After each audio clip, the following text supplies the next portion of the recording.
Very different video here today on my YouTube channel. Now, you're probably used to a few transfers, a few football videos, a few stuff like that. But today, obviously, it's still going to be similar. Still FIFA-based, still a football video. But we're going to take a look at the players, okay, that could be coming back to FIFA. Now, you're like, Rossi, what do you even mean by that? Well, there are a lot of players in the world, alright, that are not currently in the game, okay? They're not currently in Ultimate Team because they're in a different league or, I don't know, there's certain circumstances surrounding that player why they're not in the game. But today's episode, I'm going to take a look at the players that could be coming back into the game, alright? They now are qualified technically to come back into the game. They may have previously been in the game, sorry, but they actually may be, you know, coming back to the game. So we'll talk about the situation for each player because each player's got a different circumstance, you know, throughout the video. But if you guys do enjoy this video, drop a like and a thumbs up down below. Smash a thumbs up. Can we get 3,000 likes today? Can we do that? And obviously, if we can do that, then I'll bring you guys another 5 players, okay, that could be coming back to FIFA. It takes a lot of research, these sort of videos anyway. It's a lot of stuff, but because of the transfers that's happening, because it's January, I can actually bring you this video. You already know by now, GetGripped for any custom controllers. Rossi get you 5% off. So it's time to get into the first player then. We've got today a player, alright, that actually is coming from the Chinese Super League, alright? So that's not often what we hear. Usually we hear like players going there and leaving FIFA, but today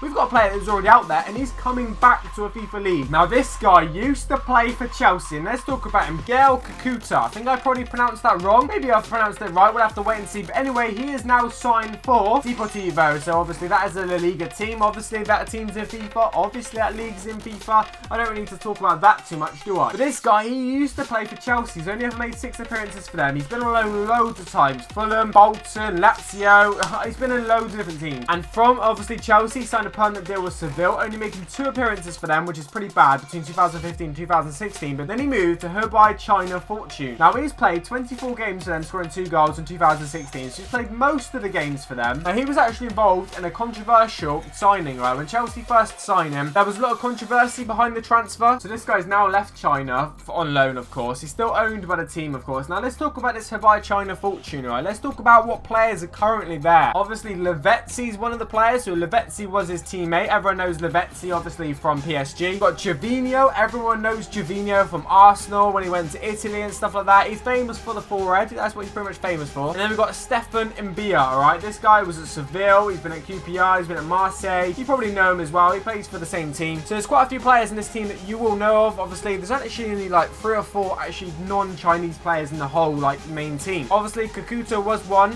but now he has left and he's now back in FIFA. Whether obviously, you know, EA had him out, we'll have to wait and see. But yeah, Kakuta, ex-Chelsea player, back in FIFA potentially. Hopefully, EA had him. Next up, we have a player now who's very, very famous, very well known, especially in English football, especially for his talent, or it's just, you know, his attitude or his, you know, motivation for football is just not there, which is what's made him slip basically down. We have Adel Taarabt. Now this guy, he's not currently in FIFA, believe it or not. He's not actually in FIFA 17 Ultimate Team, even though he's owned by Benfica, or was owned by Benfica. No, he actually still is owned by Benfica, sorry. He's not currently in the game. Now let's talk about the Benfica stuff so far. So Benfica owned him or whatever, but he fell out with them boys there. He's never made a full appearance of Benfica main team, right? That's according to Wikipedia. Never made an appearance for them. But he's played 7 games for the reserve/B team, alright? So that is why he's not in the game, because technically he plays for the B team of Benfica, and that is why he's not in Ultimate Team, because of course Benfica B team isn't in Ultimate Team. But now he's gone to Genoa on loan, okay? So Genoa on loan, obviously that's a Serie A team. He can, you know, he qualifies to be back into FIFA technically, but he's pretty well known for his time at Tottenham, most of his time at QPR, I would say, because that is where he's seen his best bit of football. But he's also been at Fulham, AC Milan, obviously Tottenham, Lens, Benfica, now Genoa, and like I say, this guy's a pretty good talented footballer. He's very, very talented actually. You know what's crazy, right? On the 12th of June 2015, he signed a 5-year contract with Benfica, which is absolutely huge, right? 5-year contract is massive, but he never made an appearance for it. So I'm not really sure the controversy behind this guy,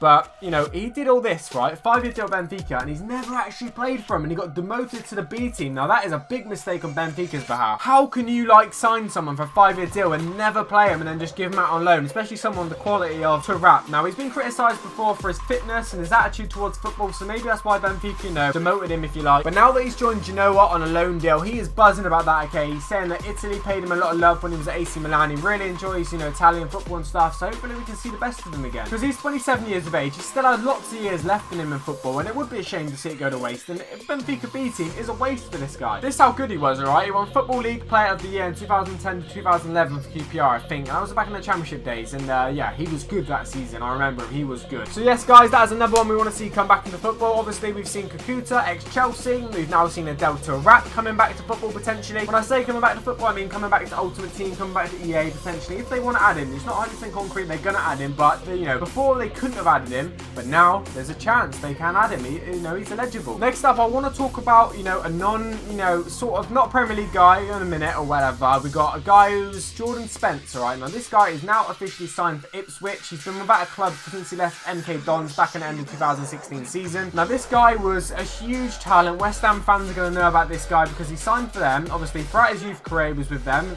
for like a few years. Then he signed for the main team, making 7 appearances for them. But since then, he's made lots of, well, he's actually played for so many different teams on loan since leaving West Ham. Leyton Orient, Scunthorpe, Bristol City twice, Sheffield, MK Dons twice. And when he did the MK Dons one, he actually got a permanent move to there, making 71 appearances, you know, since a permanent move. But what's actually happened? Why have we got a good youngster who was, you know, used to be owned by West Ham? Why was he without a club for so long? And now Ipswich have taken him on again. You know, what happened there? Why have we seen him without a club for a few months, sorry? And why has he only signed a deal with Ipswich till the end of the season? Does no one want him at the minute or what? Or what is going on there? So what, according to this, okay, what happened was he was actually dropped, alright? He lost his first team space after they signed a guy called Baldock. And then obviously MK Dons actually got relegated and then they did not renew his contract. So he was completely without a club. Now I'm sure he had offers, like, I'm sure he had contract offers and stuff, but he obviously didn't feel like he wanted to take it. So they actually did a Q&A with like people at Ipswich or whatever, saying he's had lots of trials, some didn't work out, he had a few offers, and this is how good he was, alright? He played for a lot of the England youth stuff, you know, under 16, under 17, under 18, under 19, under 21. So good, it's good to see another guy get back into football anyway. He's been back at club for a couple of months, and hopefully he gets a long-term contract at the end of the season from MK Dons. I wish him all the best of luck, to be honest. So we have a fantastic case of a massive club next who've signed a complete non-league player, alright? Goes by the name of Cohen Bramall. Hopefully I've said your name right. Now Arsenal have signed the non-league left back, so of course he's not an Ultimate Team of FIFA at the minute. Of course he's not, because he's non-league. That's just, you know, it's just obvious. So Bramall trained with the Gunners first team last week and will now work with the Premier League's under 23, under 23rd squad or whatever. So, you know, he was playing football part-time whilst working for a Bentley factory. So now he's like playing for Arsenal. His life's changed massively, and for the better, of course. He was also facing redundancy from work, alright? So he could have potentially lost his job, but now we don't give a shit. I'm just going to come out and say it. He doesn't care, mate. He plays for Arsenal now. He doesn't care about Bentley car factory. Out of nowhere, you know, he's been made redundant, and then his agent gives him a call and says, oh, by the way, you got a trial for Arsenal. Drop the bomb. Now, this is crazy how fast things have actually happened for this young lad, alright? He's gone from being made redundant to reportedly 40 grand a week deal. 40 grand a week. He probably wasn't even earning that a year, alright, at the car factory, and he's gone to smashing that a week.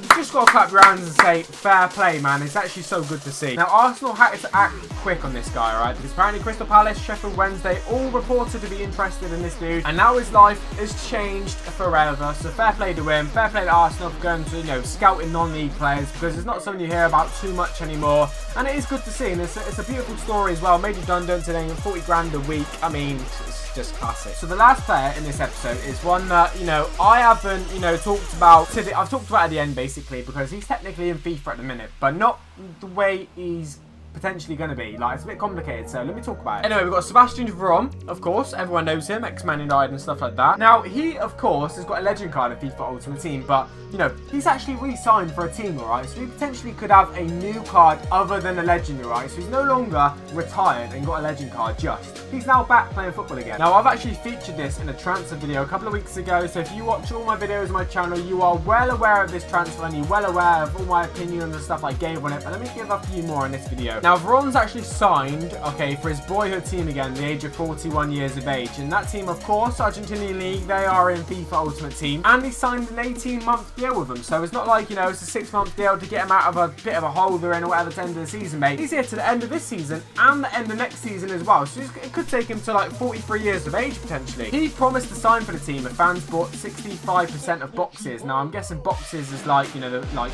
I don't know, season ticket boxes or something like that. That's what I'm guessing. And obviously, they've done that, and he's actually fulfilled his promise. So whether we see him play and stuff is another thing. To be honest, some footballers just can't help but return into it, can they? They just miss it so much. He's been retired for like 3 years now, retired in 2014. This guy's played for like, you know, big teams, of course. Italy, United, Chelsea, back to Italy, Argentina. Played for absolutely massive teams, and of course he's dubbed as a FIFA legend. Now, he hasn't made an appearance for his team yet, of course. Now, this is the team he played for, you know, before he retired. He retired at this team. He's also played for it for the youth career. He played at 94-96 as a main team. He also played for it 2007-2012 before moving to a different team. Then he went back to the same team again. Now he's there again. He's been at this team, no joke, 4 times. 4 times in his professional career. And like I say, he's back in football now, so we're all happy for Sebastian Veron. We're all happy for the, you know, the other boys signing from non-league clubs. We're all happy. It's all good news in this video. This is a positive video, alright? Kakuta, I mean, you're like the least positive one of it all because you've been earning big money in China, so you don't give a shit. Taarabt, it's good to see you back in the football. It's good to see your talent be used again. Hopefully you can get fit and stuff. Jordan Spence, you know, used to be a young, massive talent playing for England and stuff like that. It's good to see you back in the football. Hopefully you get a new contract at the end of the season. Bramall, it's good to see a non-league club like Arsenal sign you and, you know, give you them wages. Absolutely huge. And it's good to see Veron get back in the football as well. 41 years of age, 18-month deal. Fantastic. Anyway, guys, if you enjoyed this video, big, nice, long video, drop a like and a thumbs up down below. 3,000 likes would be absolutely insane. Make sure you subscribe to me for more football videos. I'm out. Has been played as always, guys. Take it easy. Peace.